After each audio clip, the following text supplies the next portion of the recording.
Welcome to the T-Hud podcast. This is Marty. I'm Leland. And I'm Moby the Jock.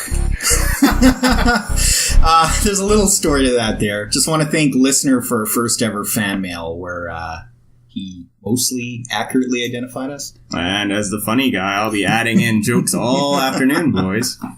Well, I don't understand why I, in particular, is the nerdy one. It's the glasses. Out of this fucking, what is this podcast about? But I'm...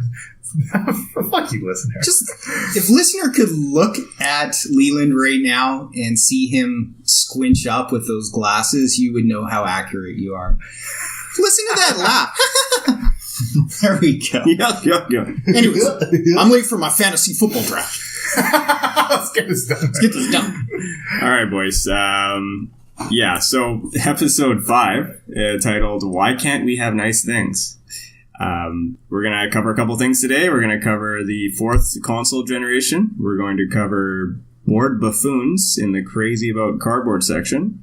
And we're going to cover video game film adaptations and why they fail. I'm really excited about all 3. I think we all have some pretty exciting ideas about everything. But just to start off, I've got a topic I want to talk about, and something that really rubbed me the wrong way last week anyways, was the Super Nintendo Classic. I couldn't pre-order one. And that makes me really mad. Yes. Just because they were out of pre-orders? Within 2 minutes.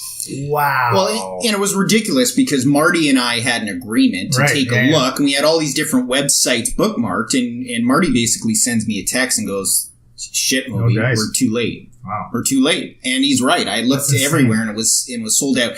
And what I heard that pisses me off is a bunch of bots now buy them. Did you hear that, Marty? Yeah, I heard that too. And the issue I had was I had Best Buy set to send me tweets essentially when it was about to come up. Yeah. I didn't get the tweet until right at 10, which is when they came on sale. So I went there immediately, and it had probably gone up 2 minutes early. They were gone. And most people who had put them even in their box and then they went to click it was gone by the time they went to buy it. Holy crap. Yeah. So do you know if they had they just have one number of quantity available for all of the world, or was it broken up by region? Select regions had a certain amount of quantities, like North America gets so many, and yeah, I'm not too sure. I know that they were trying to make about double or so of what they made of the NES Classic. Yeah. But still not nearly obviously enough. Not. Yeah. Yeah, I mean, we bitched about this already, but that's... But now it actually struck home. Yeah. And now it's reality. Yeah. Well, it's commodifying, something that is basically just a gift to video game fans that like nostalgia and like playing retro games, and it's turning it into what's happened with concert tickets. Where you basically have these bots that buy them because they know that they're going to catch a lot more money on the secondary market, and guys like us that just want to have a Super Nintendo retro console, we lose out. It's not fair. And how can you stop it? Because with movie tickets now, sometimes you have to show your ID when you actually go to the concert. Yeah. But okay, they're going to show their ID when they pick this thing up, and then they're going to turn around and sell it 5 minutes later on Craigslist for twice the amount of money. So it's irrelevant unless you assign it to a thumbprint, and you have to turn the damn thing on with a thumbprint. Yeah, right. There's nothing you can do here. Yeah.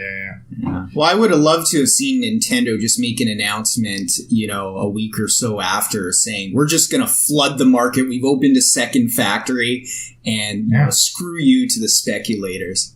But dream on. I don't think it's going to happen. Yeah, I don't get it at all. Yeah. So that was pre-orders through distributors? Yeah. Oh, okay. Everything's gone. So anywhere you would buy it at a store, that's where you're pre-ordering from. It's not like Nintendo had a pre-order website or something? I'm not aware if they did. I'm sure they had something. Maybe not in Canada. Yeah. But I was looking through Best Buy and EB Games and all that, and no luck at all. I think they're still having a few in store that morning when they release, September 29th. So I'm trying to send my wife to wait in line. Or suddenly I'll have a doctor's appointment. So you got cancer. Powerful bad there, Marty. Powerful bad. Until 11 a.m. He's cured. He's in remission. Hallelujah. Hallelujah. Well, I had a couple things to go. They're probably going to be long. I don't know. Did you have anything? I just had one quick thing. I was overjoyed to find a link, last week that showed Dolph Lundgren's Instagram and that he was training for Creed 2. Yeah, I saw so I had known he was going to be in it, and I'd known that I thought he was going to play a mentor role, though. But how he's training, it's clear that he's going to fight, which makes it that much cooler. And, at least Marty and myself loved the Rocky series and Rocky 4. And yeah, it's getting me stoked. So I just wanted to... Even if he's just training to look good as the trainer, that's awesome. It is. Yeah, I can't wait. Dolph's a really cool guy. I like him a lot. He's probably the best part of the Expendables too. Yeah, absolutely. Yeah. But anyways, that's all I got, Leland. Okay. Well, there's just a couple board game things that I thought you guys would be interested in. Because Gen Con was a couple weekends ago, like a week and a half ago, I think. Longer when this episode drops. But one thing, so there's this new Terminator board game that they previewed at Gen Con. Oh. So it's touted as it's called T-2029. Okay. And then the subtitle is the official Terminator 2 Judgment Day board game. Oh. It looks pretty cool. It's put out by, who is it? I wrote it down. Rule and Make. I think they're a smaller, indie company, but they got the worldwide exclusive license for T2 specifically. Wow. It looks really cool. It's this co-op game. So basically you're playing out the roll-in of T2, the future stuff you see. So you basically, you have to protect John Connor and get him to Skynet mainframe so they can hack in and get to the time machine. And you also have to capture a T-800 to reprogram so you can send it back. And you have to do all this before the T-1000 infiltrator units get in and wipe your base out and stuff like that. And the board looks huge in this video. I'll link it in the show notes. But this video that I watched, the board was fucking huge, and you got units all over the place, like army dudes fighting the endoskeletons all over the place. There's a hunter killer track where the more actions you take, the farther the hunter killer moves on the track before, and when it hits the end, it kills a certain number of dudes on the map, right? And it looks really cool. And it looks like there's a lot of way more than I could explain right now, but it looks pretty fucking cool. Do they have full licensing? Do they have the actual John Connor from that intro pictured and the T-1000 Robert Patrick? Or yeah. I think there was. Again, it was all prototype stuff, so I don't know what any of the final artwork, but there were definitely Robert Patrick likeness and Schwarzenegger likeness and stuff. It looks cool. It looks really cool. So it actually. So that was the preview of Gen Con, and then they're kickstarting it, which launches on September 25th. I'm definitely going to back that for sure. But it's funny though, because when I say it's the license for specifically T2, because there's already the Terminator game that was recently kickstarted, and I think is delivering pretty soon. But it was put out by Space Goats. You recognize that name? Yes, absolutely. Yeah, because they also had a Kickstarter for Evil Dead 2, the official board game. Yes, which I've kickstarted. Yeah, as have I. So I think those Kickstarters were actually at the same time, because I remember kind of coming across it and looking at it. But it also looks kind of cool, because it's the first game, but you play it on two boards. One board is set in 2029, where the other board is set in 1984 or whatever it is. And in 1984 board, you're doing all these objectives that basically play out through the original Terminator movie, and then that affects what happens on the 2029 board. And the 2029 board seems like it's just a lot of just combat and stuff, but it's not cooperative. It's one versus many. So one guy is running Skynet basically, whereas the other players are the Resistance. So that looks kind of cool too. You can actually pre-order that one right now, because I think the Kickstarter is long over. Pretty sure that one should be delivered soon, because, again, if it came out at the same time as Evil Dead 2, and that should be delivered soon too. Like, when the fuck are we gonna get that? Yeah, I keep getting the updates for that, Leland, and they've had some supplier issues. They were concerned of the plastic figures fitting into the board and whatnot. So yeah, there's some sizing issues with a few of the components too, and I think they said, but that was expensive. Yeah, that game was expensive. That was, and I think both of us went for the deluxe edition. Yeah, extra shit. So. Really pricey. And I'm not even a board game guy. Dare I ask how much? I think it was upwards of $200. Oof. Right? Yeah, Canadian. It was very close to that Canadian. Not the most expensive thing I've ever kickstarted. There is a much more expensive one, which I'll probably talk about later in the Crazy About Cardboard segment. Okay. It'll kind of come up, but so I thought it looked really cool, and I'm definitely going to get the T2029 one. Looks crazy cool. Apparently it's ridiculously hard too, which a good co-op should be. And then the second thing that I thought would interest Matt is, so they were selling this at Gen Con and is now available for purchase everywhere else you could find it, is Cities of Splendor.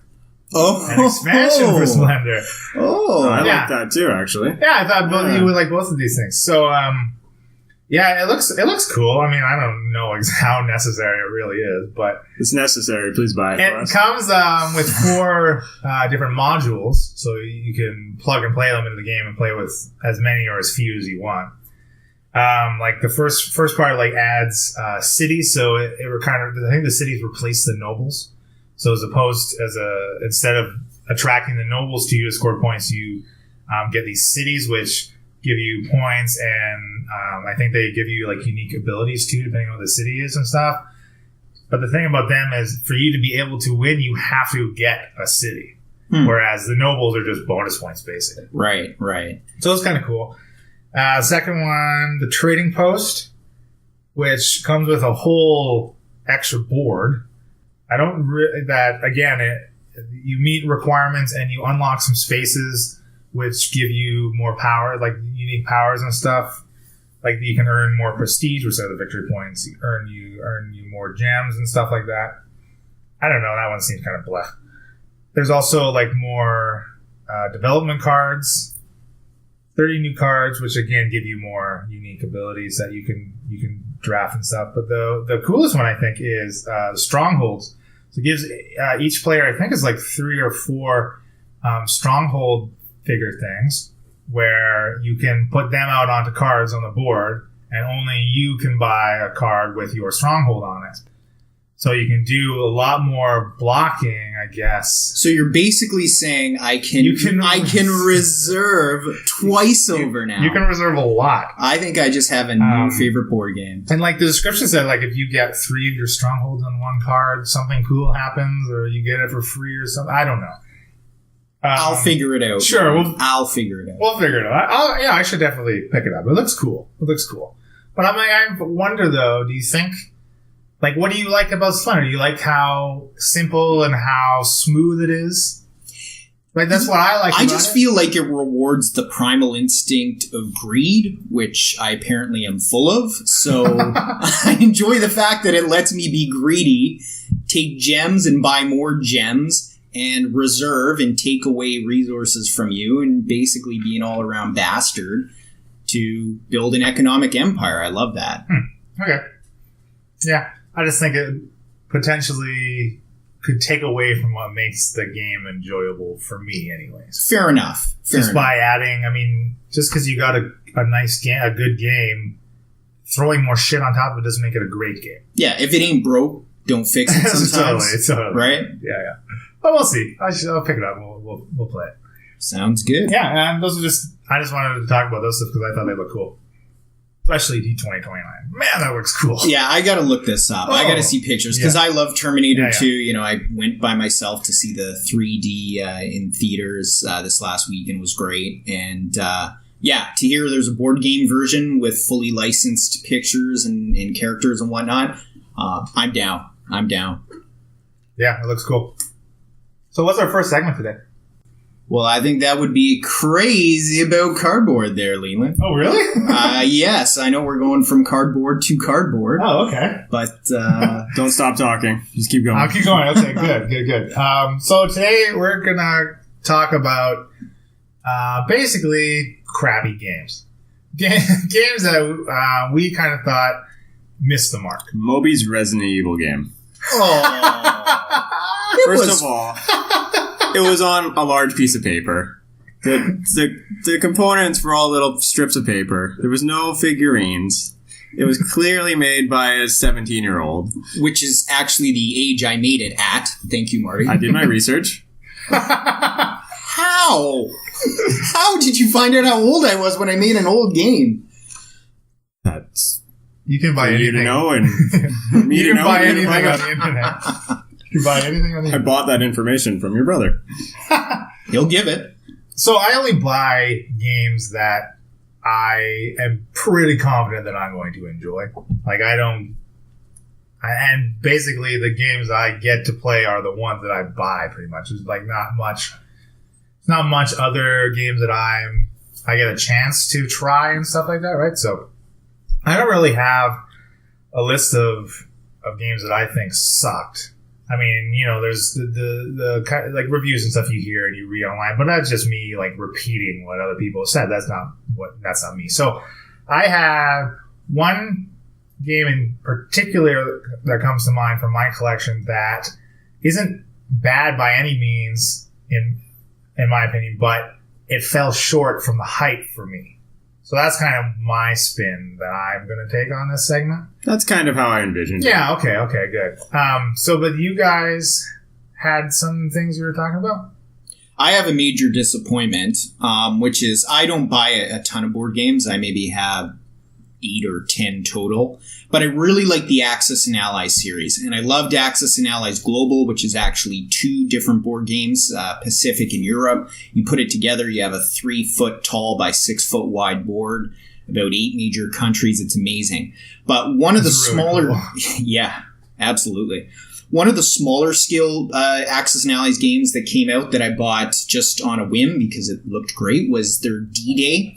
And unfortunately, Axis and Allies D-Day was terrible.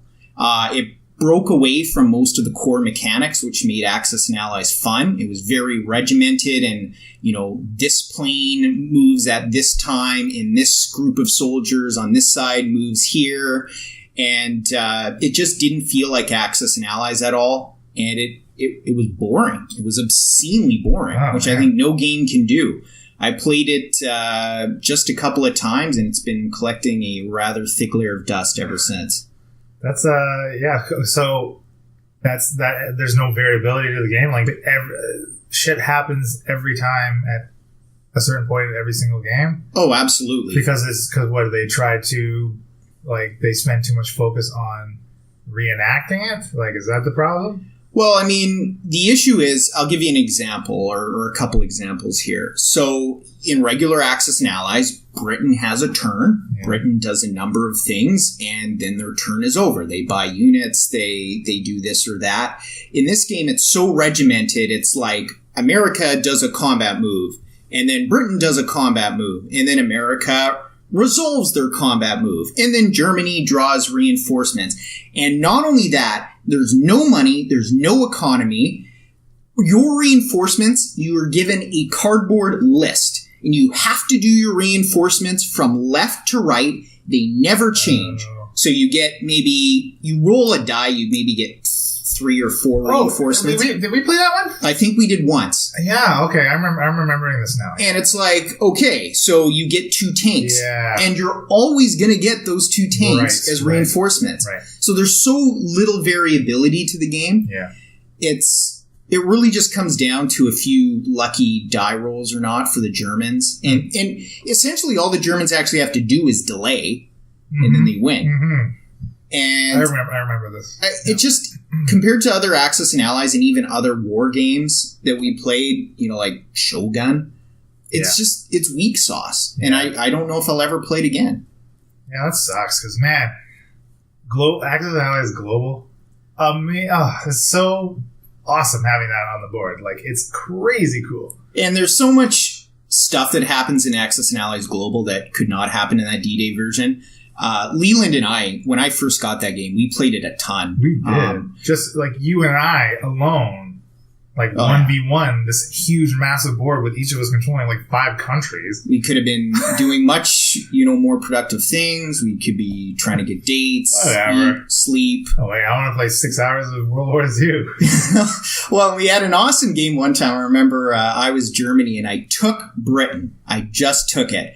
But my Navy left Germany's capital completely open. And Leland walks in with one small infantry regiment in Nazi Germany. Yep. And I just said, fuck you, and shook his hand. It was over. It was over. Marty played France and for my birthday, and he was knocked out within 5 minutes. So he did a good job playing the French. Marty is French. I live and strive for accuracy. That is the one, like, kind of shitty thing about that game. Like, you have to knock out France. Like, France always gets knocked out before they even get to take a turn. That's just what happens. Exactly. Which is unfortunate. I mean, it's cool that they're there, and they're really a minor. Like, who else is kind of minor? I guess, like, New Zealand or whatever, Australia or whatever, that's kind of minorish, but late game, they can impact pretty good. Exactly. A lot of, like, they really can make a difference late game if you can set them up early game and just get your land bridges moving and just get everybody moving. You can really get to one of the Indian, what's the one part of the board or whatever. There's British India. Yeah, British India. Yeah, you can help them out. Yeah.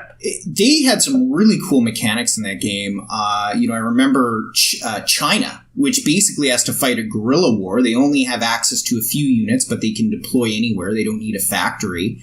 And they can really harass the Japanese and bog the Japanese down if the Japanese don't stomp them. They can, yeah. So it was great, and that's the kind of thing that, Axis and Allies D-Day was missing.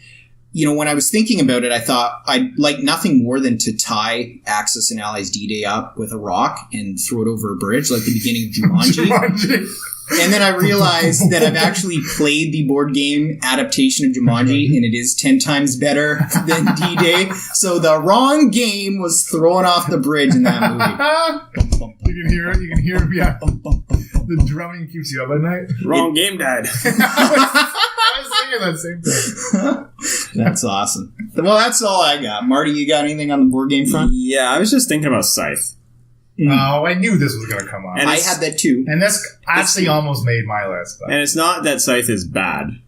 It's that... You also only played it one time. I agree, but I've had a lot of time to think about it and talk about it with you guys. Sure. And I like so much about everything else about Scythe, but playing it left a lot to be desired. I love the setting, I love the board, I love the pieces, I like the concept, and then when you play it, I was just kind of like, meh, it was just over. It didn't feel like anything I did really mattered. Just felt like you were building, there was a little bit of conflict, and then all of a sudden it happened really fast and it was over. The game crescendo's pretty good. It does. Yeah, and the build to that was slow. So it's like a slow build, the crescendo's extremely fast. And up to that point, it's kind of tedious a little bit. So I just don't really feel like I'd give it another shot. Yeah, I definitely should, because I actually just got 2 extra expansion factions that I really want to try. Okay. Yeah, I didn't like Scythe either that much, or I felt it didn't live up to the hype. I actually have a few notes on that. And what was interesting is it's got these awesome figures and paintings of these huge mechs for these different factions, and they're really creative. But the game doesn't really have a lot to do with combat. It's board control and resource control and building up your own resource table. And that's how you win. And the mechs are somewhat secondary. They are. It's a little solitary. Yes. Yes. For I think a large part of the game is kind of you're playing solitaire with yourself a little bit. But I mean, like, there's opportunity to put pressure on other players and make it more interactive, I suppose, depending on your group, I guess. I don't know. Yeah, but no, I get where you guys are coming from, because, this one was crazy hyped. I just remember when that Kickstarter was going on, and it, like, looked so pretty, the fantastic art, and it's like, oh, man, these cool mechs, and everyone was going crazy for it, and I had wanted it for a long time. And when I first got it, I really loved it. Like, it actually plays pretty good at 2-player too. I really like it at 2-player. But then it faded off for me pretty quick, actually. Like I think I mentioned this before, but like I had first played Shogun pretty soon after we had played Scythe a whole bunch of times. And then I couldn't help but compare the two. I'm like, wow, I just really like Shogun way more than this. I mean, they're definitely way different style of game for sure. But it's hard not to look at Scythe being a combative game. I mean, you look at the board and you're like, oh wow, there's got to be an element of area control in this kind of thing, right? And it's not as centric as you'd think it would be. But we should definitely give it another couple shot. So. Yeah, I'd give it another go. I think one of the unique issues we have being your friend, Leland, as long as you keep paying us, is that we have so much choice in different board games with you. So you have so many excellent options. It's tough when we do a board game night to go, yay, let's bring out Scythe again. Yeah. Followed by Axis and Allies D-Day edition. Oh, don't put those two together. Yeah, well, I mean, honestly, we really play too few games. I think from now on, before we record, we're playing a game of something every recording session. I'm forcing you guys to play something with me. And it's got to be a game that pisses each other off, so we're ready to go. Yeah, we get all riled up. That's actually not a bad idea. Yeah, that can make for some good radio. It would. Was there anything that you felt missed the mark, Leland? Yes. For me, Blood Rage. This is another, like a lot of people really love this game. And I kickstarted this with all its extra stuff. And now this one was pricey. This one was, I think, at least $250 I paid for it. Canadian, maybe closer to $300 for everything, because I got all the add-ons. They look so cool. And I've played it about 4 or 5 times at a bunch of different player counts, and I really want to love this game because everyone else does, and it looks so cool, and I do like the drafting for all of the. I don't think Marty, you haven't played this one. No, I haven't played it. Moby, I played this one with you. Yeah. What did you think of it?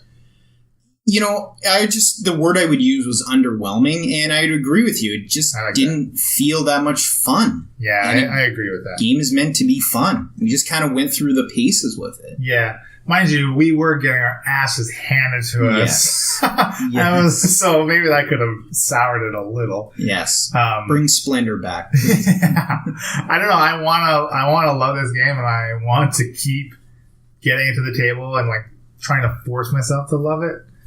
I don't know why I don't like it. I don't know. It has a bunch of cool stuff it's all combat, right? As opposed to Scythe. I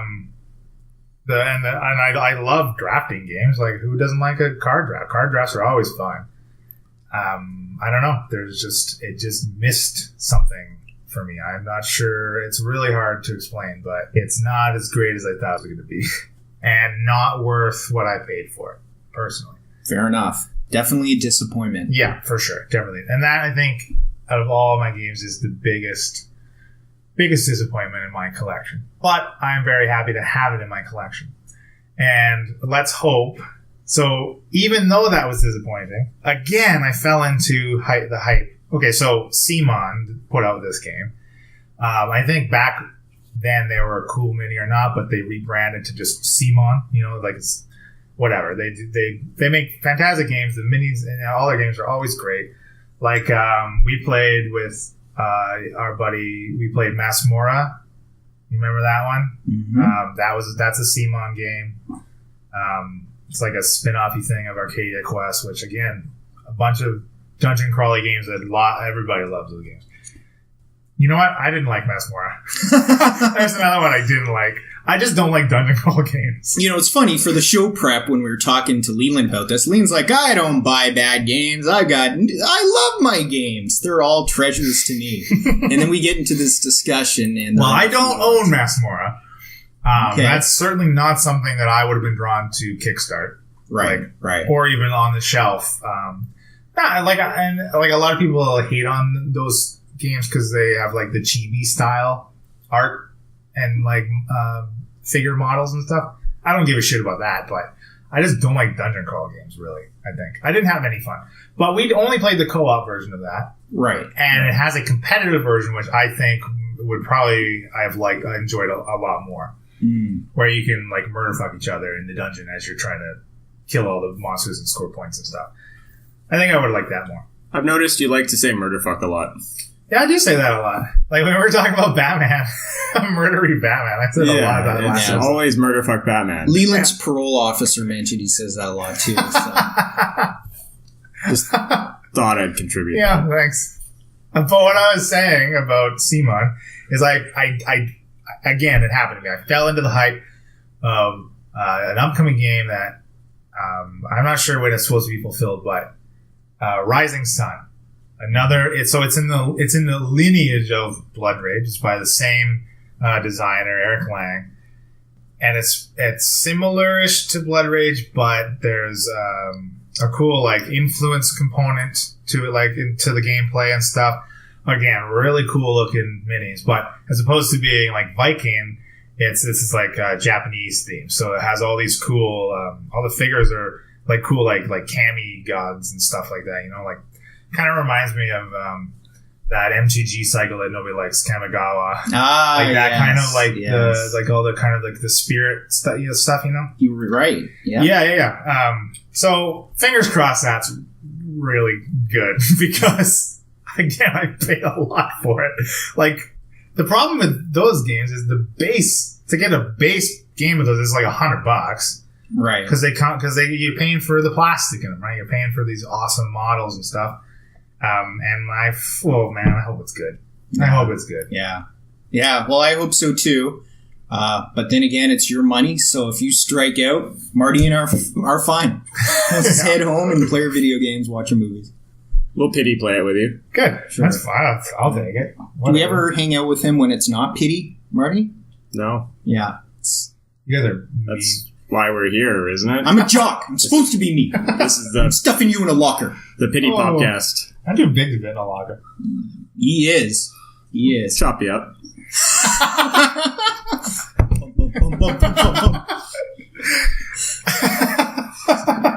So, Leland. Okay, so we've been talking about Kickstarter. Yeah. Which is good. Yeah, that's kind of the next thing. Yeah, that's our next thing, right? A Kickstarter, does it help or hinder? Now, I got into Kickstarter only like pretty much when I got into the hobby, so I've been a couple years worth of kickstarting projects and stuff, and I think I've got like 30 or 40 projects that I've backed and have received, and I think it's great. I mean, it's really convenient. I mean, yeah, it's like delayed gratification, but I don't know. I kind of like, oh, something showed up at the door randomly, right? So it's like, whatever. But there's lots of, I think the biggest criticism about it is that a lot of people don't like how the larger named companies like CMON use it. Because, you know, you look at it and you see the way that they market themselves. It's like the little guy it's their chance, right? It's their chance to get off the ground and make their aspirations, you know, come true, be fruitful. Well, exactly. And that's one of my problems too, is that they basically use it as a just any other pre-order site. And they take away funds from those smaller companies that really could use the money. Because in a number of cases, these board games from the larger companies, like, let's not mince words, they're going to be made no matter what. So Kickstarter is there to just, I don't know, pre-order and validate the concept. An issue I have with Kickstarter, and this goes beyond just board games, is really lack of preparation. There's a lot of projects that I've kickstarted where when you get the updates later, you can tell that the companies really didn't have everything planned out. Like they didn't have all their staff, they didn't have suppliers lined up to make the pieces or the Blu-rays or whatever they're working on. And it's really concerning because on some of these I've dropped a ton of money. the most famous, and one of the most famous Kickstarters in history was Star Citizen. I've dropped $500 on Star Citizen in 2012. That's 5 years as of this October, so next month. And all we have is a small solar system to fly around our ships on in 5 years. Now, I know the game is very ambitious, but come on. That's crazy. That thing has made hundreds of millions of dollars, and they can't get their shit together within 5 years. Yeah, that's nuts. It's funny, though, because I have only ever kickstarted board games. I've never even dabbled into, like, kickstarting a video game. So I think it's very different. It's super different.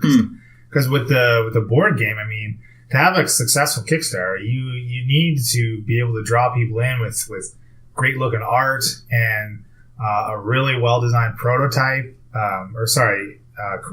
Made prototype. Like it's got to be it's got to be basically finished product. Really, if you're putting up gameplay videos of your game to draw people in, like that shit's got to look good. So that gives you, I think, it gives the backer something tangible, as compared to like a video game or something where, okay, yeah, they put up some pre-rendered graphics of what this thing is hopefully going to look like 5 years down the road or whatever, right? Like, I think it's very different. But then I think the process to fulfillment is also very different with tangible stuff, right? I think not that I really have any knowledge, but just thinking about it in layman's terms, it seems like there's much longer process and more things that could go wrong creating physical things, like the amount of different printers or molds for figures and stuff. And also it seems to me like it's also more overhead too. Yeah. Well, a lot of this is done overseas, getting these suppliers to make the actual tangible goods. And I think that causes communication issues sometimes, completely different time zones, languages, people using English as a second language. And, it's kind of a different way of working out there. That was kind of my point, is that they don't have, a good supplier always lined up, ready to go. But what's the difference? The only difference is the backer's expectations. That's the difference. So really what you're talking about boils down to customer service, in my opinion. Are you talking about between board games and other types of Kickstarter? I'm talking about regardless of what manufacturer they have lined up. If they were to produce that game without using Kickstarter and they had the capital to put into it, they still have those same manufacturers lined up. The only difference between the two avenues, again, assuming all funds, blah, blah, is the backer's expectations and keeping them in the loop, I think. I think so. And I think that's a good point there because, without Kickstarter, someone who wanted to pre-order a game wouldn't have known that all of that was going on behind the scenes. Right. But the one difference I would say is that it seems like pre-orders outside of Kickstarter are more likely to be fulfilled on time. I have had maybe one project on Kickstarter of any type that has not been delayed significantly. Sure. And I think that is a difference between Kickstarted and just regular pre-ordered merchandise. See, I've never been burned. Okay. Which is nice, obviously. Lucky you. But the very first thing I ever kickstarted was I think it was the fourth printing of Unspeakable Words. Like this stupid little, Cthulhu themed word game that you're putting together, whatever. And it took 2 fucking years to fulfill for a deck of goddamn cards. That's ridiculous. That is ridiculous. Horseshit. And the game's, the game is what it is, right? It's a deck of cards with some nice cartoony, Lovecraft stuff. That probably should have went into my disappointment thing. Well, I guess we're still there. Okay. Segue. It feels like we're talking about another And on a fourth printing, it's get your shit together. Holy hell. The only other thing is one game, which I'm really disappointed. I never even received my copy of a game called Exoplanets. And I was super disappointed. I've never gotten it. I don't have that game now. I've never been able to play it. But at the time, I had so many things back that I guess I lost track of what was supposed to be arriving. And like, I don't know, 6 months ago, I'm like, oh, I never got this game. And it was like a Kickstarter from 2015. And so I contacted them and I never got my game. Like, what can we do? Can I still buy this from somewhere? Like, I really want it. And they're like, well, we'll just give you your money back. So I got a full refund, which is awesome. Okay, so that's good. Great customer service from, what was the company? I think it was like Boards and Dice, I think is the company name or something. But I don't know. I've never had any overly negative experience, which is, and I wonder if that is, I don't know why that is. Maybe I just choose the right projects, or I've just been lucky. I don't know. I'd say a bit of both, cliche as that is. Probably, for sure. Maybe that's just part of the board game Kickstarters versus other Kickstarters too. Yeah, maybe. Maybe they're a little more trustworthy. Maybe. And so the one problem with Kickstarter though is like everybody and the grandma is on Kickstarter. Like, fair enough. There's so much fucking garbage Kickstarters out there that get funded, and you wonder why people are disappointed sometimes. Like, I don't know, man. You gotta pay attention to what you're throwing your money to. But if someone wants to pay for something, then whatever. If there's demand for it, it's there. Like you guys said, it's their cash.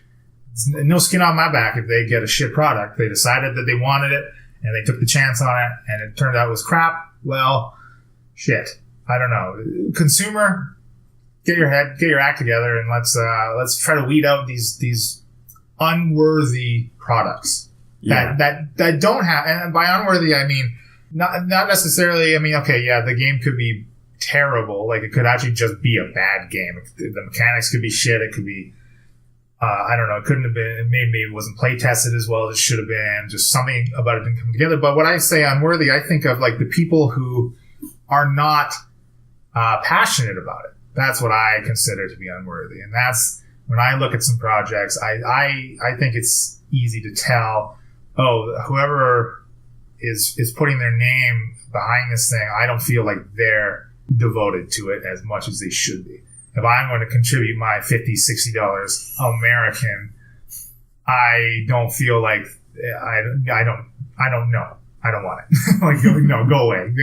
How? Why? Why are you here? Why do I have to look at a page of 600 projects for for tabletop games and have 100 of them worth my time to look at, and I got to fucking sort through them? I hate that. Yeah. No, I'm not going to disagree with you there. I like it. That's kind of all I had to say on Kickstarter. That's all I got to. Yeah, I find these negative segments always just kind of leave us mellow and kind of because we usually just like agree pretty good, right? Yeah, we're all just like, well, that sucks. It won't always be like that. We're sad now. Well, moving on to something fun and uplifting is a blast from the past with the video game variety show, the best of the fourth console generation. I think this one means a lot to Moby and myself. It's going to be the console generation that started with the SNES, then contained the Sega Turbo Graphics for Moby, the Game Boy, and the Game Gear. It's kind of what we grew up with. It's the one that introduced most of us to gaming. It's the one... It was kind of like my baby bottle. It's what I took it was my little blanket I had when I was like 5 years old and kind of carried me through it. It's the one you go back to now and you play the retro games and you have nostalgia for. We're going to talk about our favorite games and then some trends for the generation and what defined the generation. And then also a few things like mascot rivalry, which was big for that era. And then some failures just to make us sad at the end as well. So I'm thinking we'll start with some uplifting stuff. So how about we'll just start with favorite games, because that's always fun and easy, and we'll start there. So Leland, did you have a favorite game from that generation? No. This was a generation I wasn't really into, I guess. It wasn't like, I wasn't playing video games all that much during this generation. Although I had a lot of games. I had a lot of Game Boy games, I guess. So I think my favorite thing I had on Game Boy was, I don't know, I guess I played a lot of Donkey Kong. I don't know. Okay. I didn't have all that much. Well, it's a character that reflects you. So, large, angry ape. And you still like breaking barrels. So. Yes, he did. And eating bananas. That kind of spoke to me. You could say it shaped me. It did. I can see it. I always rooted for that Donkey Kong, man. Fuck Mario. Well, I think, when you think about that generation, Donkey Kong's a pretty good example of 2D platformers, which was huge. Up until maybe the PlayStation 1 era, that was one of the biggest things, was 2D platformers or 2D side-scrolling shooters, because we didn't have very many games or concepts on a three-dimensional plane. So obviously most people are going to pick 2D platformers as their defining or favorite games of that generation.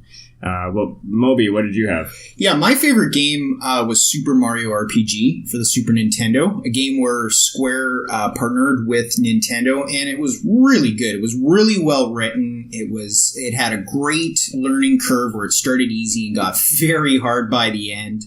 It had a segment where these Power Ranger knockoffs were an enemy that was a lot of fun. It introduced some really cool new characters, like Gino, who is a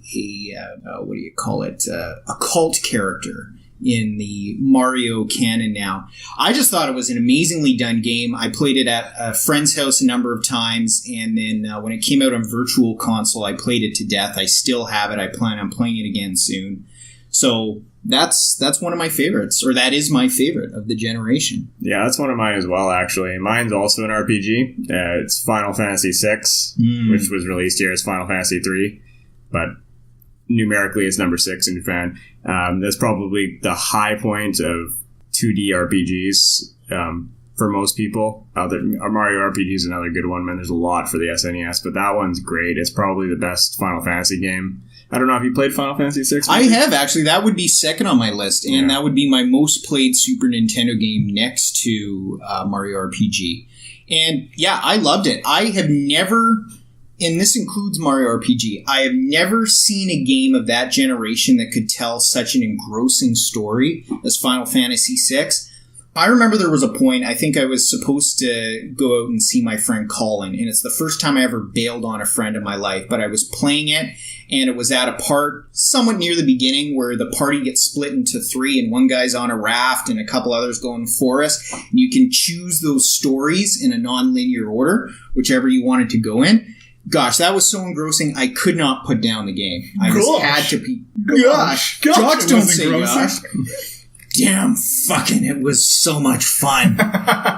You know what? Gosh, it was engrossing. It was really. I was just giving really engrossing. I was giving some mid-90s charm there, Leland. Oh, I'm sorry. Please, I didn't mean to shit all over your charm. Right. I'm going back to my youth right now, my friend.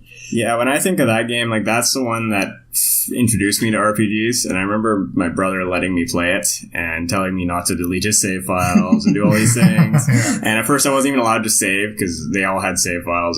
They're like, no, you can't have one. So I would just play through the first 3 hours over and over again until I had to go to bed every night. Aww. So I got really good at it. But you get to the part where Moby was at, and I start splitting up the party, and you start realizing just how engrossing and involved this game is.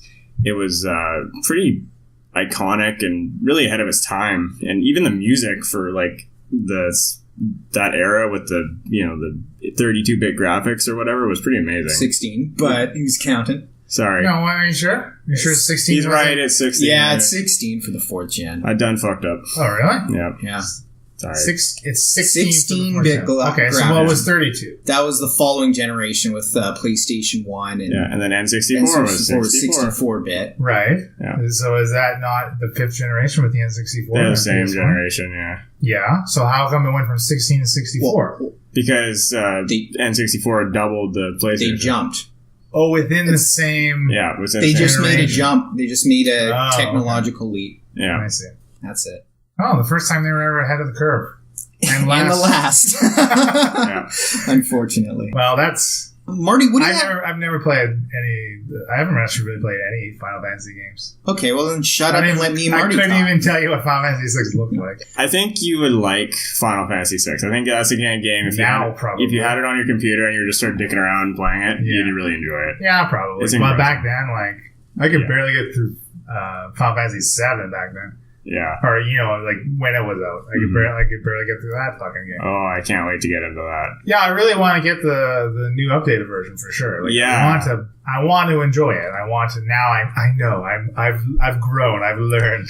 I want to enjoy it. Yeah, I think that'll be an interesting topic down the road.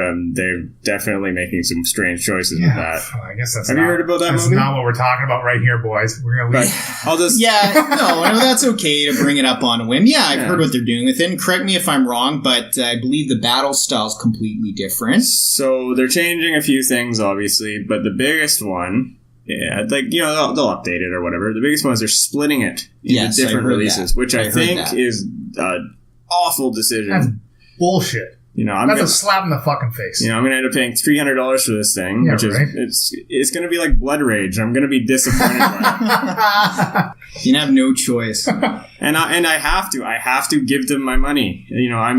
You don't have to. I have to. I want to see the little honeybee dancers. That's all I care for. I'll hand over my $300 for that. Yeah, you don't know that part. I don't know what the fuck that means. in Final Fantasy VII, there's a part where you have to find all this stuff to cross-dress and sneak into this like headquarters and pretend you're essentially a prostitute. Oh. And then you save your like girlfriend or friend or whatever who's basically being half raped, half molested by this like owner of this thing. And as you're doing it to get all this stuff, you have to break into like this men's bathhouse essentially. Oh, the honeybee club. Yeah, the honeybee club. And there are little girls dancing around the honeybee. And they just look like this. Gyrating. Nice music. So. Yeah. It's a twisted game. But yeah, Final Fantasy VI was great. Moving back. Let's never leave this generation. Let's just keep coming back. I actually have a ton for this generation, but that was my favorite game. But I also have a defining game, and I have two ideas. The one I'm going to throw out first is Super Mario World. It was the one that was kind of packaged with most of the Super Nintendos for a long time. Pretty much the pioneering platformer of that era. And I mean, it kind of set up everything for those Mario games. A lot of things that were introduced in that Mario game exist today. I think Yoshi was introduced in that game. The concept of like Bowser's kids, the whole like going to different worlds, that was old, but they're all different in this game. And I think that was actually in Mario Bros. 3 and stuff too. But it really threw a lot of new concepts into the Mario game, and it was really great. It was really solid platformer. The mechanics were almost perfect, and you could pick it up now and really know that this is the defining 2D Mario game. Moby, did you have one? Oh yeah, and I've got only one because I grew up right in the middle of the craze, but Game Boy is part of this generation, and I'm going Pokemon Red and Blue. That's not actually that generation. Are you kidding me? I'm shocked. Yeah, I'm pretty sure that came with Game Boy Color. Okay. I was not sure about that, but we've got a... welcome to my level, Moby. I am brought down. Actually, Leland, can you research when Pokemon Red came out? Yeah, keep talking about whatever the fuck you're talking about. Yeah, so we'll find out to be sure, but I'm pretty sure because I thought about that too. I thought, okay, defining thing, Game Boy and Pokemon. Yeah. Yeah, totally. I kind of went there too when I was thinking about this. But then I realized that didn't really happen until the Game Boy Color, and that was close to like 1997. I'm not sure about what's the date range for this generation again? Because it came out February 27, 1996. Okay. Pokemon Red and Blue. But is it for Game Boy or Game Boy Color? It says Game Boy Advance. Okay, but it did include the original Game Boy. Okay, so maybe you could play it on the original Game Boy. Pokemon Yellow came out in 1998. Yes, and that's why I specifically said Red and Blue. Okay, so maybe you are right. Maybe that was playable on the original Game Boy as well. Well, I thought so because I used to play it on emulator and it was not colored. It had the black and green traditional. Yeah, I recall having it in the no color. I feel like you're right. Okay. So, anyways, Marty, thank you for that rather large speed bump. But I will. There's about 5 minutes I could cut out of this episode. Yeah. I mean, I just feel like I'm just getting trampled on with my video game knowledge. 32-bit generation. Pokemon coming out in the wrong generation. Well, when you're not even allowed into class to do your math homework without, trading your math teacher a Mew, then it's talking about how big Pokemon was, and the cards came out later. But gosh, it was just the biggest thing, and to me, my memories, it just defines the generation so much, even though it was for probably one of the earliest consoles that came out, because I think the Game Boy was 89, same with the TurboGrafx, and the rest came a year or two later. But certainly mid-90s, Pokemon just started a craze, and honestly, the craze it ebbs a little bit at times, but whether it's, Pokemon Go or Crystal or whatever, they just keep coming back. Well, they know how to ramp that craze right back up. They do. They know what they're doing. Well, and the irony with Pokemon Go is you've got guys our age now, millennials in their mid-late 20s, driving in their cars, speeding through New York Park, Park Central, about to get in a car accident, hunting Pikachu or whatever. It's hilarious. We were discussing briefly before this episode started about what's too far in geek culture, and that's going to be an upcoming topic. That's too far. Yes. That is geeky and nerdy no matter what. Yeah, that's beyond me. So the other one I had, because I don't think Leland has any. No, I honestly don't. So I'll chip in two for Leland. Would be Legend of Zelda, Link to the Past. Oh, yeah. See, I've never played any of those games either. Yeah. I've never picked up a Zelda game. You haven't, I know. And Metroid... right, I've never Super played Metroid, any of those either. Which are basically... I might have played Super Metroid, actually, I think. Very briefly. I'm sure you've touched it. Yeah. Yeah, it's very similar to... I know what that one looks like. Yeah. I think it's called Shadow something, Shadow War. Oh, close to Shadow Complex. Shadow Complex, yeah. It's pretty much that game kind of right. game. Yeah. So, it's a 2D side-scrolling adventure game. Yeah. And, Link to the Past pretty much just introduced a whole ton of stuff that was brought in for all the other Zelda games. Definitively, the whole concept of having a light and a dark world, which they've gone back to many times, where you can kind of travel back and forth between either a different time period or sort of something happens to the world and collapses it or whatever. So those two games definitely define the generation. But I think the biggest one for me would be Mario, and definitely my favorite, which I wouldn't say defined it, but was awesome, was Final Fantasy VI. Moby, did you have anything else about that? Not on the favorite or defining. I just had those two. Okay. So, but if you're up for it, I can discuss the mascot rivalry, because I got some marketing thoughts on that there. Okay, so the marketing or mascot and marketing rivalry between Sega and Nintendo during the fourth console generation was really interesting. Sega's tagline was, "Sega does what Nintendo don't." And everything what they tried to do was to position themselves as the much cooler alternative to Nintendo. So whereas Mario was this portly, nice plumber guy who smashed Goombas and saved the princess, they wanted for their mascot the anti-Mario. So what do? You get a hedgehog that's quick, that's dangerous, that wears sunglasses and sneakers and has an attitude. And I think it was the first time in the history of video games where a company tried to differentiate itself for an older audience. Of course, later with PlayStation, they went into much more, mature and 17 plus rated games. But I think it started there. And it's just really interesting to me when I go back and watch old commercials, because they're very blatant.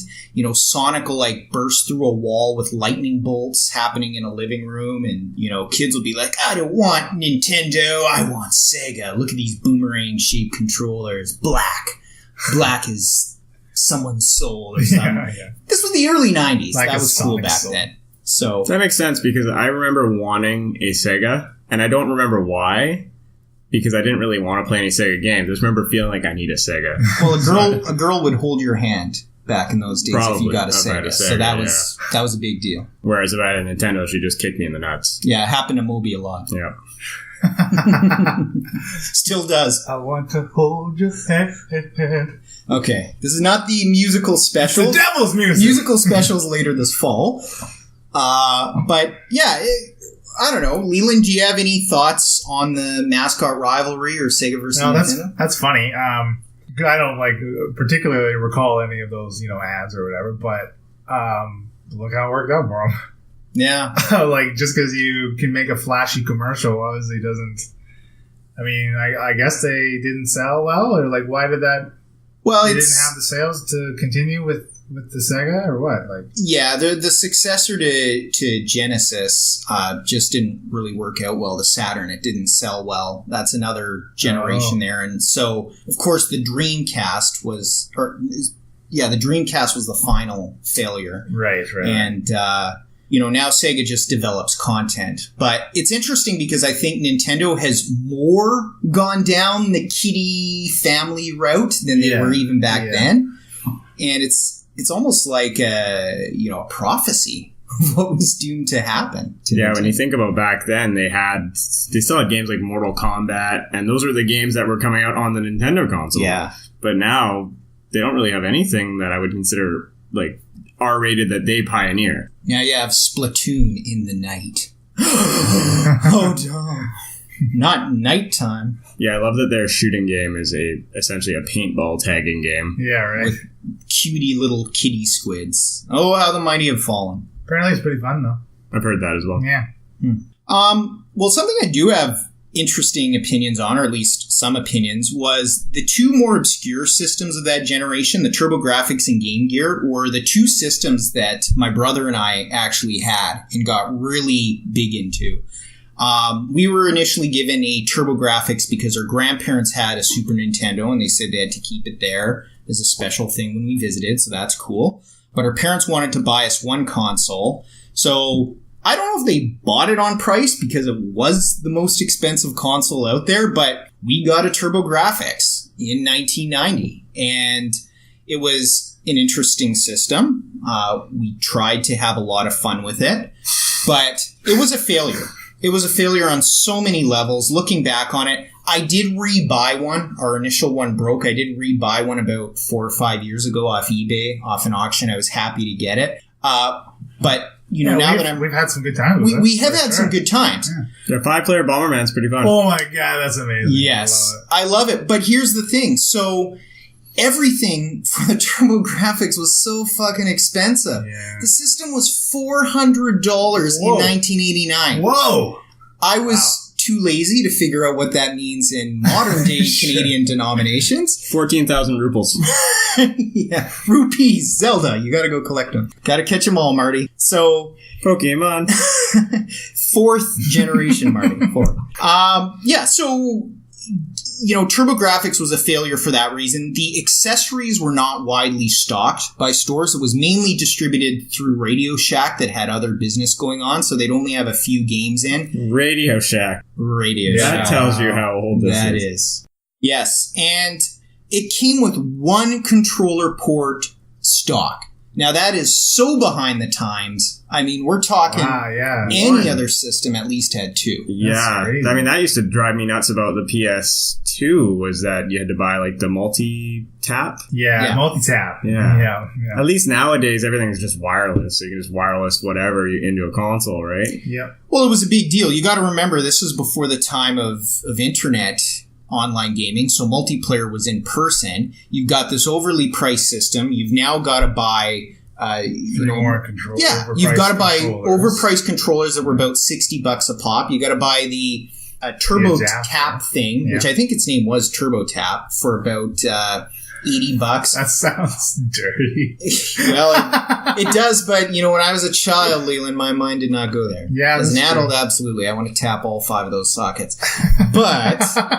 But, and I found out how expensive this was when I bought my system a few years ago, and it only came with one controller, and I wanted to get the Turbo Tap so that we could do 5-controller Bomberman. Yeah, that's why I bought it. Exactly. You bought it so we could drunkenly drop bombs all over the place. And it was amazing, and it did pay off, but it was so expensive to collect all that stuff. Nuts. Another failure for it was the fact that it borderline lied about being the first 16-bit system, which is what it was widely advertised as.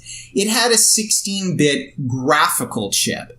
The CPU, the processor, was only 8 bits, like in NES. Wow. So essentially what you had was NES graphics, but with a lot of good colors. But that's not 16-bit graphics. Right. That's just really good colors. Yeah. And I think that nowadays would probably face a marketing lawsuit, to be quite honest with you. I mean, you can't do that. You can't say that something's half the power that it really is. So that was a problem. Game Gear. Yeah, I've got some stuff on Game Gear. Game Gear. You know what? Why don't you lead us away? Well, I had a Game Gear. Yeah. I actually had a Game Gear before I had a Game Boy. Oh. And that was my thing to play when we went on long trips and whatever. How long? Like half an hour? Like 10 hours in the truck. So 40 batteries. 40 But batteries. that was the thing. I only had like a few batteries. So I'd have like batteries for the trip for when I couldn't plug it in. Otherwise, we'd plug it into the vehicle, cigarette outlet. The cigarette outlet. But every freaking time someone would bump it and my console would turn off. Oh, just straight up turn off. Yeah. It wouldn't even like default to batteries in it? I don't even remember. Maybe I didn't have batteries. Oh, maybe there's just no batteries in it. Yeah, or maybe it was just beaten up or what. But I remember so many times I'd be playing like MLB on it or whatever the baseball game was. And that was like probably my favorite at the time. And I'd get through like 3 games and then it would die. And 3 games it would die. And I can't imagine the saving system was very good in that. I don't remember, but I remember it drove me nuts, but as a kid, that's all I had, so I just kind of made do. And the game library was awful. Yeah. So outside of the fact that the battery life was ridiculous, it was huge too. I mean, it was essentially like a weapon. It was like a brick. I think it took like make 8. A patio. Didn't take like 8 AA's. Like it was just stupid. And it was like 2 to 4 on either side of it. Yeah, I feel like it was like 8. Yeah, that's a lot. So it was like the size of a large laptop, and and like it was cool because it was color, but the game library was awful. It had like 6 games at release, and it ended up with about like 300, but Game Boy ended up with 1,000. So to me, I mean, that's something that actually is reversed roles now with Nintendo. That's their big issue is their gameplay libraries, and I mean they rely on retro consoles or classic consoles or whatever, but at that time, having 6 games to when this console came out was just awful.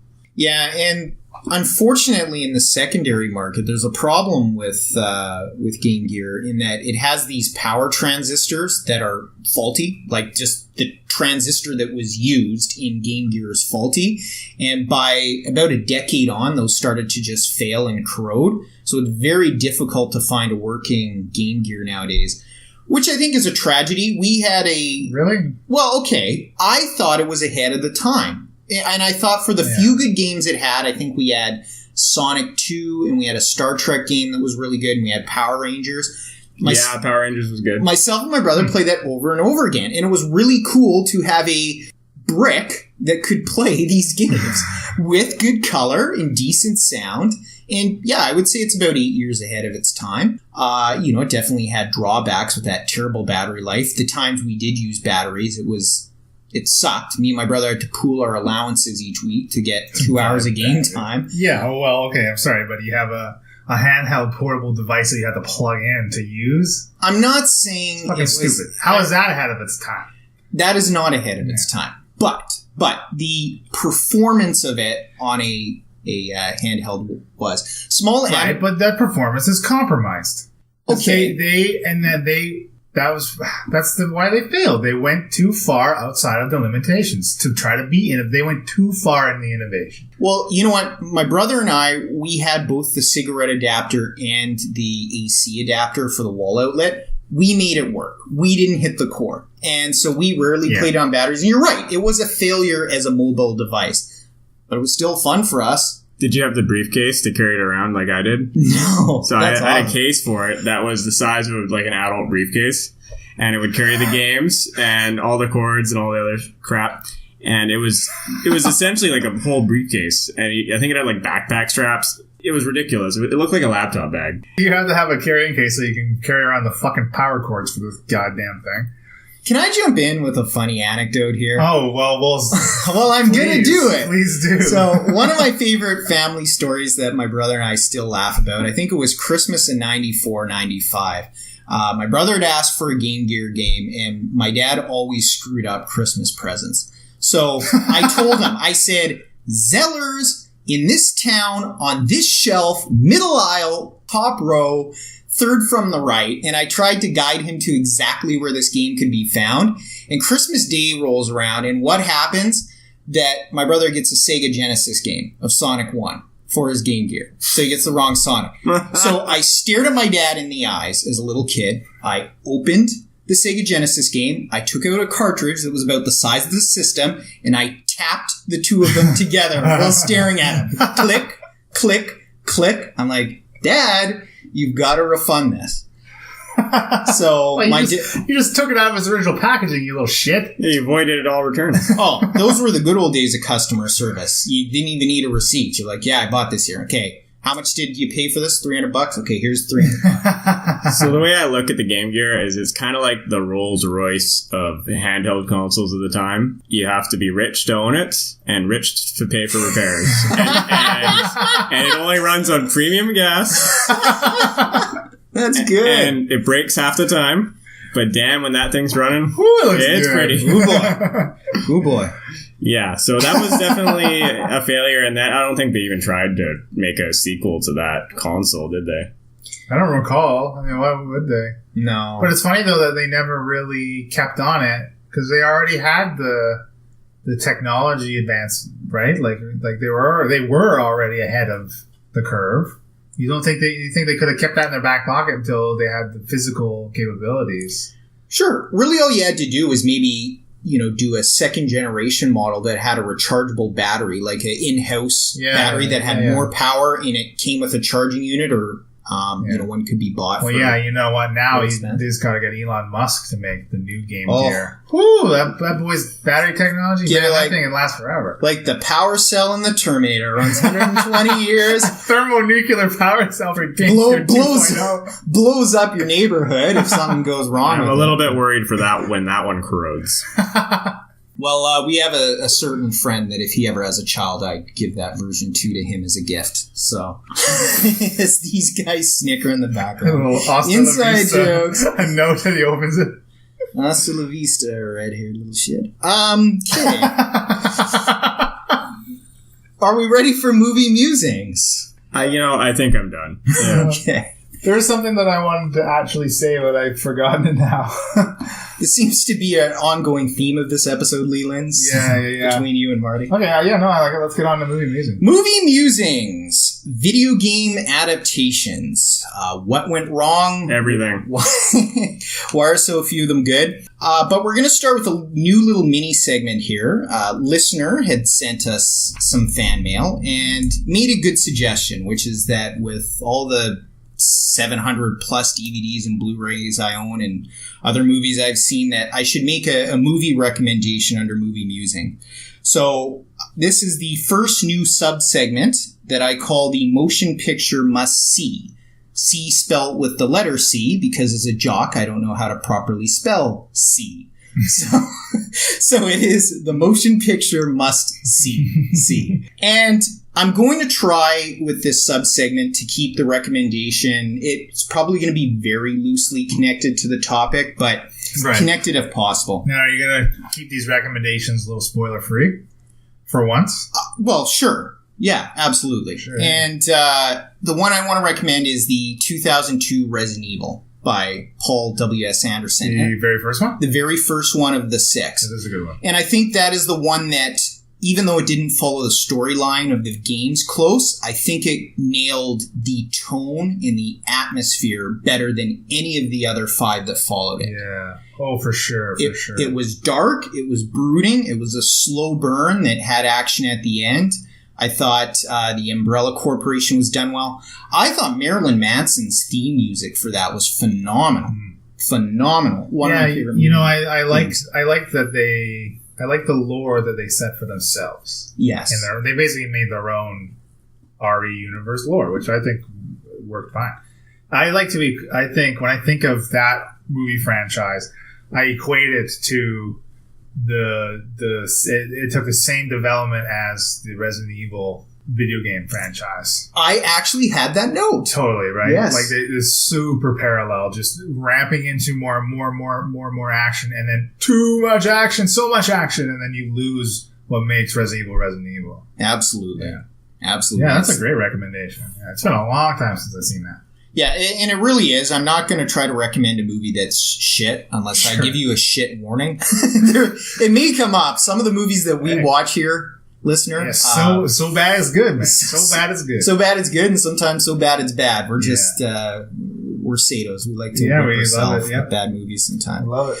But yeah, video game adaptations and what went wrong. One thing I want to ask, and I guess, Leland, we'll start with you because we finally hit a segment that you might be able to comment on. Video games have been long converted to film with mixed to little success. Why has no adaptation really gained universal acclaim and or commercial success? I believe that you just can't do it. I honestly think that it's a fool's errand. I don't think that you can do it because the mediums they're just too different, and I don't think there is a way to bridge that gap. Like in a satisfying and enjoyable way, I think. I don't know, like it just always seems like when someone takes the helm of these ports, that they just lose what that game is about. They lose the feeling they lose the tone, they lose, the relationship that you as the gamer develop with the players, the player the guy you're controlling, the other characters within the story. I just there's some disconnect there that I just don't think you could get over. That's what, in my opinion. Games are such an individual experience, especially story-driven games, obviously. You experience them in your own way, and you play them in your own time, and you have your own sort of emotional connection to it. Whereas a movie is really something you sit and experience with a group of people. Even if you watch it yourself, it's intended for a large audience, and it's just given to you. It is what it is, and you take from it what you will, but you don't give anything back to it. And I think most video game adaptions forget that aspect for sure, and they also forget that there's something unique about all these games that really lure us to those franchises or whatever that makes them special. And most of the time I see that these adaptions are taken and they're generalized for a large audience. So they take Resident Evil, they take out most of the horror, and they think, okay, action's going to sell, so now all the films are going to be action. The frightening aspects are toned down, or they're kind of generalized and made to... They're made generic. Yeah, and that's really pretty much across the board when you think about video game adaptions. They're generic. Yeah, absolutely. I haven't actually seen that many when I thought about it. I actually had a hard time thinking of ones that I hated, other than the fact that I know they sucked. Yeah, I guess that's a good point, because I don't really think of ones that were just to be despised. You just recall on the feeling of just being really disappointed coming out of some of those movies. They also try to add in references to the games in these movies a lot of times, and they're so heavy-handed. That was one of the things I really thought about. Was all these things, even in Resident Evil, it's we'll throw all these characters in and these monsters, but they forget what makes the monsters scary, and they forget what makes the characters tick, and they cast them poorly. Yeah. And it with no I think about Resident Evil casting Chris Redfield with was the guy Miles Wentworth or whatever. Yeah, Wentworth. And then I look at Chris in the Resident Evil games, and he's a jacked up beast, special forces cop, and Wentworth does not fit that role in my opinion. No. Just physically, right? Yeah. And they don't care. They just don't give a shit. No, they slap the title of it, the character name, and you're like, well, here's your titular characters, and they expect that we'll be happy with what we got. Yeah, love it. Open your mouth, it's coming down your throat, we're going to force feed you it, and you're going to fucking like it. Well, I've got that as one of my main issues, is that there's very little respect for the core material. I believe what you're saying in that you can't take an experience that has been designed from the ground up to be immersive, where you put your own actions in, and you are the character, to making that a passive thing. I mean, look at the most purest instance of being passive with a video game, which is watching someone else play it, the exact same game. It's never going to be as fun as actually playing it yourself. It's never going to be as immersive. But I just think the core material has been respected so little that these film studios think they can just throw in a few references, like Marty said, and get away with making lots of money for film adaptation. And I just don't think it works. What is interesting is I do think it can go the other way around. I do think that you can make a decent video game adapting a movie, even if it's loose, like GoldenEye is probably the most popular instance of that. But one I've got, a film I watched recently, Jacob's Ladder, which Team Silent, who made the initial Silent Hill games, said influenced 70% of Silent Hill. You watch Jacob's Ladder with Tim Robbins, and it's like you're watching a prequel to Silent Hill. And it's great. It's fantastic. Watching that, even with that in your mind, it does not disappoint. And so I think adaptations are possible going from film to game, but not the other way around. I just think going from active to passive, you're always going to be disappointed. Yeah, I agree. Going from film to game is possible. Now, there's a lot of terrible film to game adaptations. We should do that another day. Yes. But I think going game to film is super hard. Yeah. There's a way to do it, but it's tough. And you need a really firm director, I think, that can ignore movie studios, because movie studios seem to be the ones that are, making these things so broad and accessible, where by making it accessible, you kind of alienate everybody. The one that I thought about and is probably the most revered, and it's strange to say, is the first Mortal Kombat. Because even though it's a silly movie, it kind of gets the tone of the games. Yeah, totally. Yeah. And other than the fact that it's not R-rated, which hurts it, in retrospect, looking back and wishing that it was a lot more violent, it was still pretty scary at the time, at least for a kid. And it did get that tone. You saw these characters, they looked like the characters. It was kind of hilarious at times, just the fact that the casting and stuff, it hit it pretty well, I thought. I think so too. And you know what, with that movie, the studio actually listened to fans of the franchise. They did.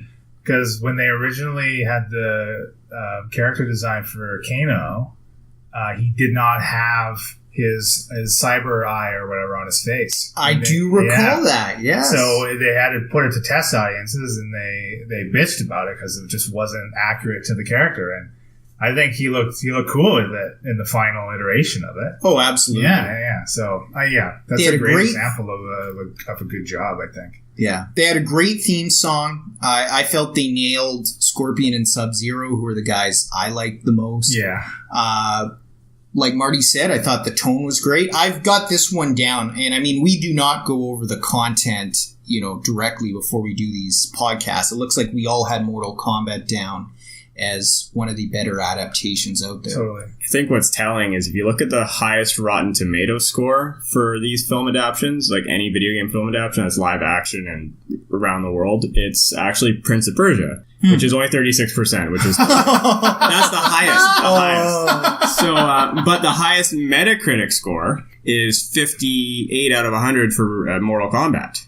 Interesting. Okay. So it seems like people in general like the Mortal Kombat, and critics kind of liked Prince of Persia, probably because it had the cast, it had Jake Gyllenhaal. Yeah, at the time, and was pretty big. And Ben Kingsley's in it too. Yeah. So that right there, right, it gives it some gravitas, and totally. it gives it something to stand out, but it's still a generic film. It loses really what makes those games special, especially the first one, Sands of Time. Yeah, man, Sands of Time was a good game. It was really good. And even the second, third, that whole trilogy was really amazing. Yeah. And when you get past the fact that the second one's super duper hard. Yeah. And suddenly really violent, but actually kind of awesomely violent. Yeah. It's weird that they even bothered kind of screwing with it that much. But then by the third one, it kind of makes sense almost. You almost have like a dark and light prince. And, totally. Yeah. Getting off topic, but basically that first game was so good. And I know that's what they were trying to go for with that adaptation, and they didn't hit it. No, they didn't do it. Well, and again, I don't think, maybe I'm going to backtrack on what I said about not being able to bridge that gap. Maybe the studio, they're picking the wrong games to do it with.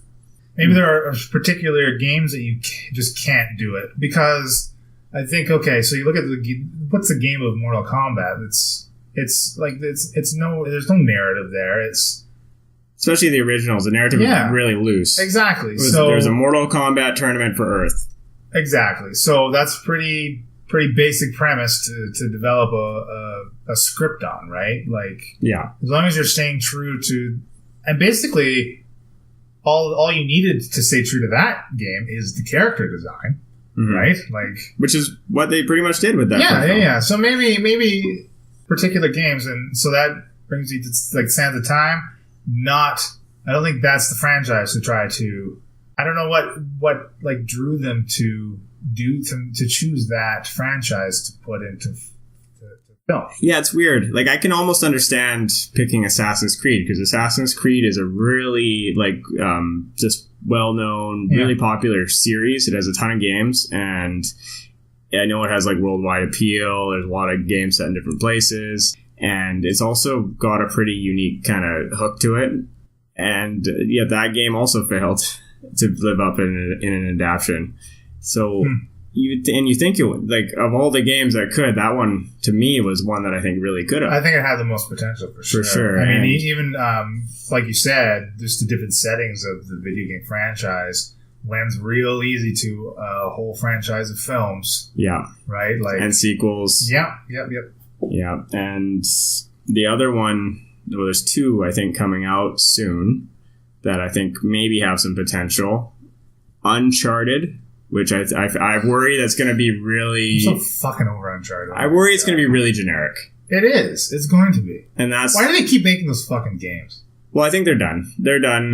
But they keep making stupid little offshoots. The spin-off, That's so dumb. Well, I think... Why? Why do they need to make that? That series should have died after the third one. It makes money. It's huge for them. That's the thing, right? I mean, I agree that it's definitely like, it's long in the tooth. It really is. I'm just bored of it. It's not like they're shit. No, like, they're great games, but they're the same. They're so samey. They're very samey. They're very samey. You know what? Even after the second one, I was done with it. Yeah, that was the best one. It was. Yeah, it was the peak. I think the other issue too is The Last of Us.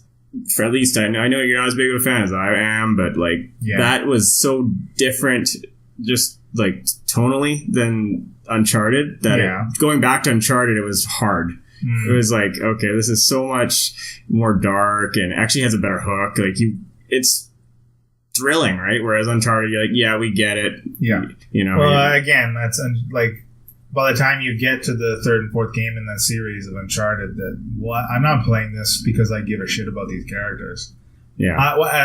So the fourth one, I played it because I had played the first three and felt like I needed to at least finish this stupid franchise. I had zero interest. I couldn't even tell you what the story is in Uncharted 4, and I played it like 6 months ago.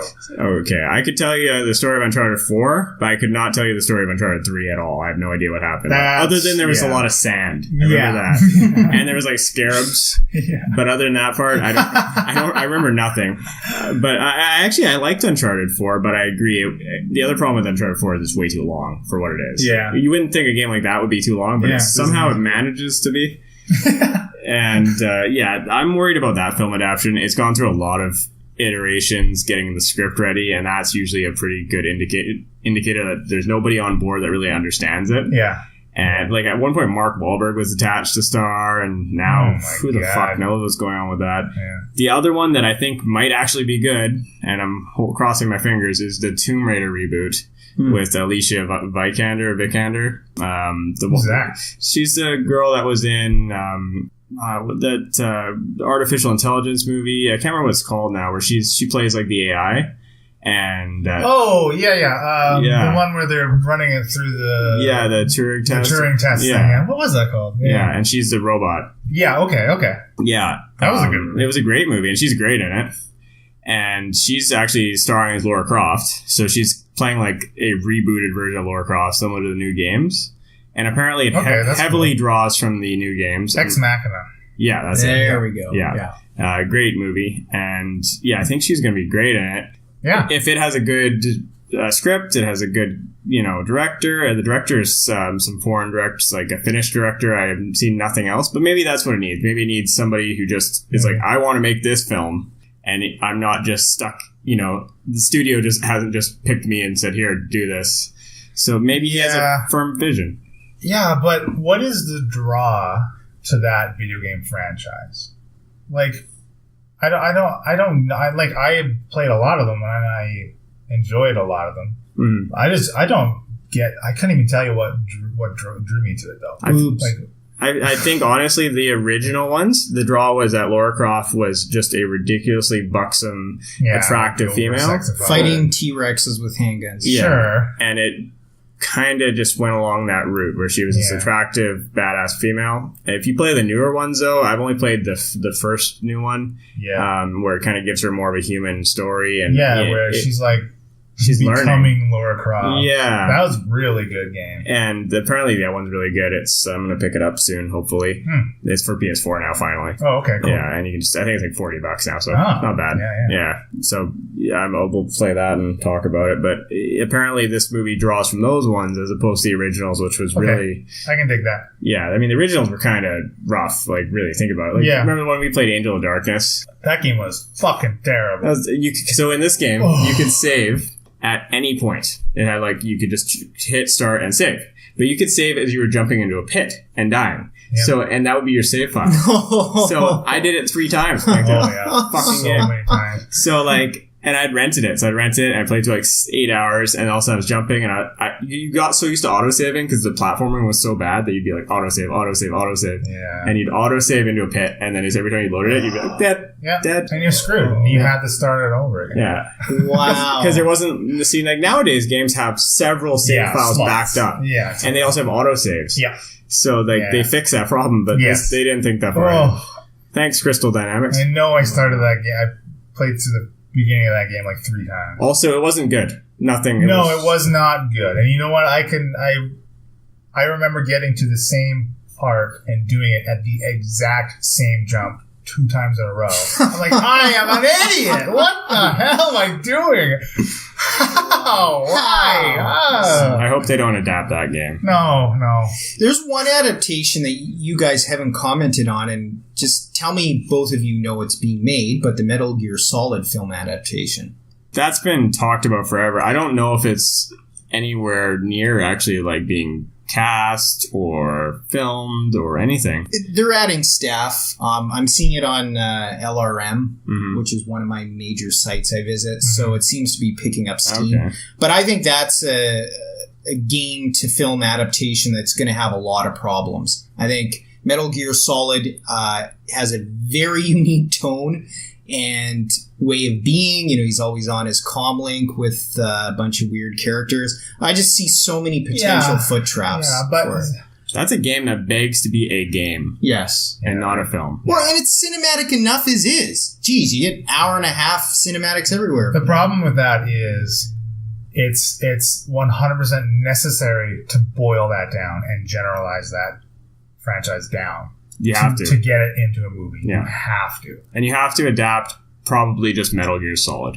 Yeah. It's that first major game in the series, because otherwise Metal Gear Solid 2 is a clusterfuck of ideas. It really is. There's so many weird stuff. You're pretty much in a virtual reality. I don't even know. It doesn't even make sense. No. The only other one you could do is Snake Eater, maybe. Snake Eater would be cool. That would be pretty crazy. Actually, that would be super cool because it's Cold War stuff. Yeah. That could be a really cool espionage. Could you imagine if they did MGS Metal Gear Solid and then had immediately after that MGS3, the prequel, setting up who Big Boss is? It could be a cool franchise. But if you want to watch that, go YouTube all the cutscenes for those movies. Well, that was kind of my point, is that the games are so cinematic. Do we really need a dedicated movie adaptation? They essentially have a movie cut version of those games where you can just watch the hour and a half cutscenes and it pretty much explains everything. Yeah. Are there any adaptations that you guys think should be made? We mentioned Tomb Raider and Uncharted, but anyone have any other ones to throw out? I have one. I'm thinking The Last of Us is doable. Okay. That's one that has a very firm story, point A to point B. The only issue I have with it is essentially we already saw that movie with Logan, which is basically the Last of Us with superheroes. Yeah, I guess. It's very similar tonally and that's true. And I also would have wanted Hugh Jackman as Joel. Oh, yeah. He would have been perfect. That would have been perfect. Have you seen the movie where he has to, find his daughter's missing and, she's been kidnapped or his son or something? No. And it's kind of like a thriller movie. It's got him and Jake Gyllenhaal. Oh, no. Yeah. Wow. And, so he's trying to get... Oh, and Jake Gyllenhaal is like the cop. And he's trying to, like, stop him. It's relatively new? Somewhat, yeah. So he's basically trying to, like, find his kid and all the things he would do to, like, get his kid back. And he, like, kind of breaks down, like, goes pretty crazy. Oh, okay. I think I know what you're talking about. Yeah, it's a pretty good movie. Huh. And seeing him in that made me definitely know he could play Joel. Like, he just pushed it really far. Is that Prisoners? Yes, I believe so. Okay. Yeah. Oh, I've seen that on Netflix. Yeah. It's on my list. I'm definitely going to watch that. Yeah, it's really good. Yeah, you should watch it too, then we'll talk about it. Yeah, really cool. So, like, if he brings that to that role and they cast... That could be awesome. You know, if they cast Ellie as Ellen Page from 12 years ago, then we have that movie. We'll use Disney's de-aging technology to make her young. Yeah. Put her in the Disney machine. Yeah, that could be really cool. I mean, I didn't really think about... I don't know what I would pick. I don't think I have a pick. I don't know. I just... Reboot Resident Evil. It leaves a sour... it leaves a sour taste when I think about it. I mean, I could go for a God of War movie. Oh, that might be cool. Like... That could... Yeah. I don't know. Yeah, crazy, like, Greek mythology, a twist on Greek mythology. So those movies never do well now, right now. They don't, no. We get one all the time. Yeah, there was a slew of them, like, around 2012-ish. Yeah. Like, the Immortals. Yeah, and like all those, like... Yeah, there was a whole bunch of... Maybe it's too far gone. Maybe it's not played out now.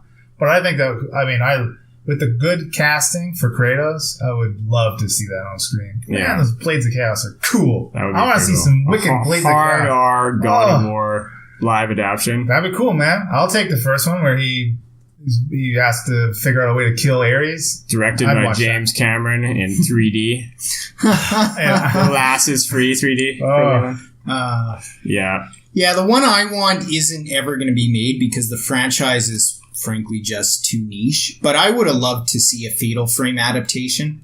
Fatal Frame is, for those that don't know, or if listener doesn't know, it's a survival horror series where you only have a camera, but your camera's a weapon because it can capture ghosts on film and trap them there. And ghosts on film. Click, click, click, click, click. Ghosts on film. That's a preview to the musical edition coming to you October 2017. No, but Fatal Frame, I think, is a simple enough basic concept that with a good horror director... Oh, yeah, that could be really cool. Oh, sure. It's got crazy camera angles. You have the, vulnerable kid or teen or whatever hide under beds, taking picture shots, make all these gross ghosts. It's very doable. It could be like an interesting mix of regular cinematography with like handheld movie. Yeah. You know what I mean? Like all of the majority of the encounters with the ghosts could just be from the first person perspective through the camera. That could be pretty cool. Yeah, that would be pretty cool. And yeah, I think that would work pretty well. I have Fatal Frame 5, which I beat, which was a downloadable game for the Wii U. One of 3 Wii U games I ever played. And, but it was kind of cool because it was semi-augmented reality. The Wii U controller, which has a TV screen, became your camera. That's cool. And so you would look around the room and try to find the ghost that's coming out of your fucking roof or couch or something. I really enjoyed that. I did not enjoy fighting the final boss for 90 minutes and figuring out I had to beat her by going up to her and clicking the context-sensitive button for hug. After 90 minutes of losing 8 pounds of water weight, battling this ghost, firing all my film till I just had the stupid stock film left, figuring out that my problem was I didn't walk up to her when she was stunned and hug her to win the game. That was one of the biggest disappointments I've ever had in video games. That's because you don't think outside the box, man. You don't hug a ghost. It's ethereal. It's ethereal, listener. Gotta hug away your demons. Jeez. You have to hug everything nowadays. Yeah, hug the pain. Hug the pain. Because it's 2017. So I also forgot about one adaptation. It was kind of like a TV adaptation, which was Mortal Kombat Rebirth. Do you remember that, Leland? Yes. And there was like a trailer, and then they made a 2-season sort of thing. Yeah, wasn't it like on YouTube? Yeah. And I forgot. It had Jerry Ryan as Sonya Blade. Well, hello. So I knew. I need to download immediately. And I started watching an episode last night, and it had Hilo from Battlestar Galactica. What? And he was just playing some random character. Man. I don't remember. Was he one of like the SWAT guys? Yeah. Wasn't Michael Jai White? Yeah, he was also Jack. Yeah. You know what?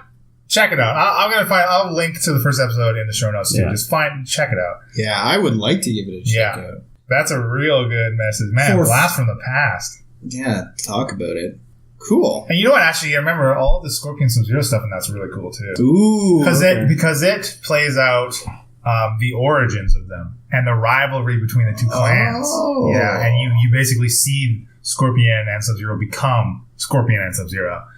Yeah, that is definitely cool. worth checking out. That is cool. Yeah, if I can find that, I will. Oh yeah, I'll get it. I'll link it.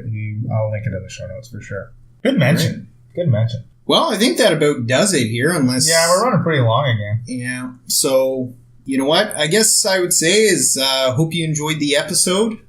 Yeah. You know, we enjoy making them, and if you stuck it through this long, you deserve a medal of some sort. So. Yeah, and hit us up with your feedback. Listeners already hit us up once. We want to hear from you again, listener. Please, yeah. You can go to our website, ttpopcast.wordpress.com, and go to our contact page. There's our email up there. I mean, you can hit me up on Twitter too. It's all on the page. I actually get lots of feedback on Twitter. Maybe not lots. Some feedback on Twitter. You don't have to be so but it's honest. It's nice. You've gotten feedback? I've gotten feedback, yeah. Thank you, listener, for the feedback. And actually on our site, we have a new support us page.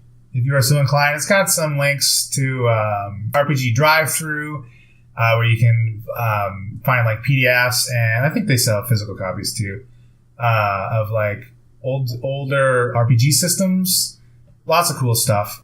Yeah, so go on there. I don't know if you're check it out if you're so inclined. We get a little kickback if you use our link, kind of thing. But I've been Leland Steele. I'm Moby. And I'm the funny guy Marty. Thanks, listener. Thank you. We'll all float. Again. We'll all float. Again. We'll all float down here. I am Groot. I am Groot. I am Groot. Where we're going to, I guess we're going to straight up review It. New It, right? Yeah. Yeah, okay. Looking forward to it. That'd be good. Yeah. Again, exactly. Next week is going to be like an off week because it'll be another bonus episode. I mean, you guys have hopefully already listened to our great fiasco bonus episodes. That was a good time. They were fun. They were super fun. We're really creative.